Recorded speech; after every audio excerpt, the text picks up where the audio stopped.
more proof that society, the human species, is not capable of dealing with reality. I will ask you a simple question. What am I riding through? You will come back the countryside. That would be totally incorrect. I am riding through a farm, a food factory, because that is what the UK has become.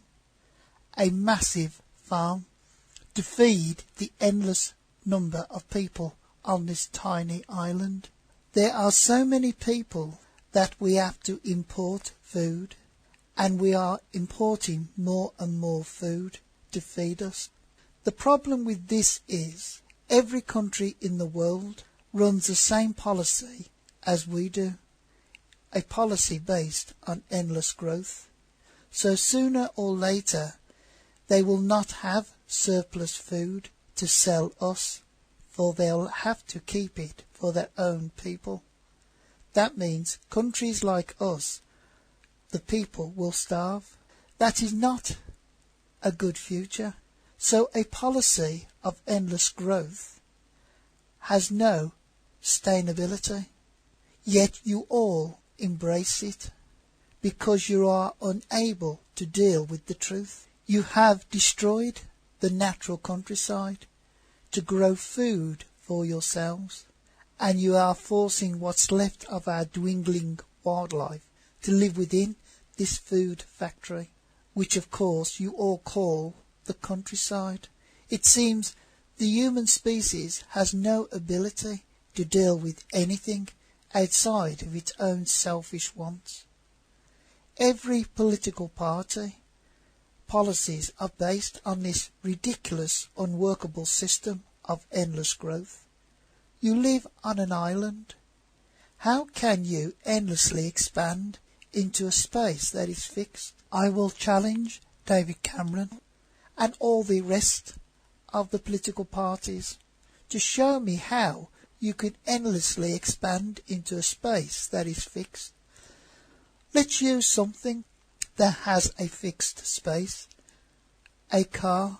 I will challenge David Cameron to get a car and show me how he can endlessly put people into it. And if he can endlessly put people into it without trickery, then I will admit I am wrong.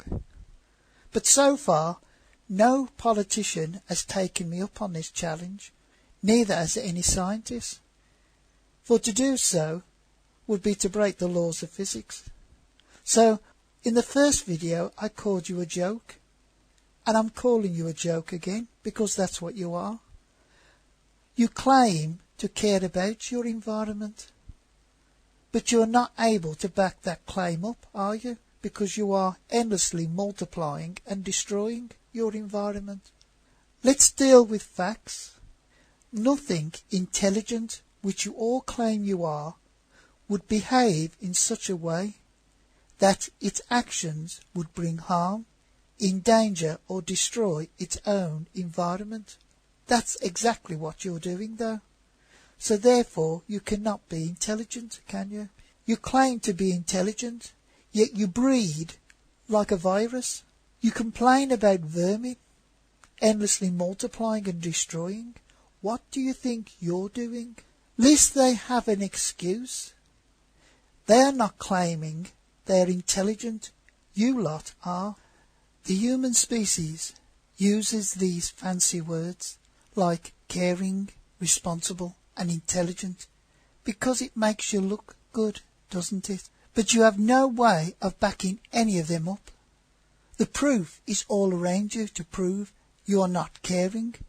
Otherwise there'd be no poverty, would there? You're not responsible. Otherwise there'd be no children born on benefits. And you're not intelligent because you wouldn't be destroying your environment through overpopulation. But you carry on denying everything because you're not intelligent enough to deal or face the truth about your own behaviour. You really are a pathetic bunch of people, governed by a bunch of pathetic people. It's no wonder you haven't got a future. All you have is billions of people dreaming of something they'll never have.